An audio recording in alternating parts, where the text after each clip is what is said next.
Hey everybody, Dr. Greco here. Welcome to Ministry in a Minute. So, we've been talking about fighting discouragement all week, and I want to remind you of something. This week's podcast, it's called Kingdom Insights. You can find it on Spotify, on Apple, on all the podcast outlets. But this week's podcast really digs in deeper to this idea of fighting discouragement. So I want to encourage you to go look up Kingdom Insights, check out our podcast if fighting discouragement is something that you need to investigate more. But we've said already, everyone's going to get discouraged. We've said that focusing on eternity and getting out of God's way, knowing that His grace is sufficient, letting Him work, are two of the prescriptions.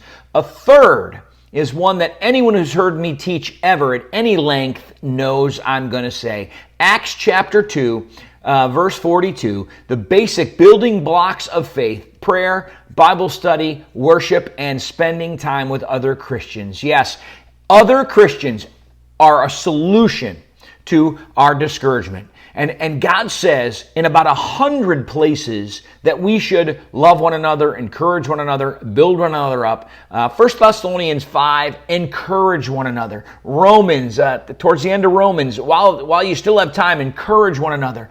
Folks, one of the solutions God has given us to fight discouragement is other believers in Christ. And if we are an encourager, people will look to encourage us when we're down. It's one of the basic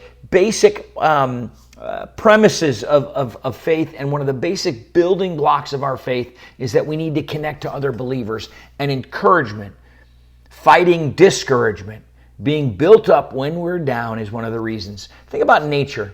You know, the lion always eats who? The wildebeest that's wandered away by himself. Stay connected to the flock, and it will encourage you in times of discouragement. We'll see you tomorrow for another Ministry in a Minute.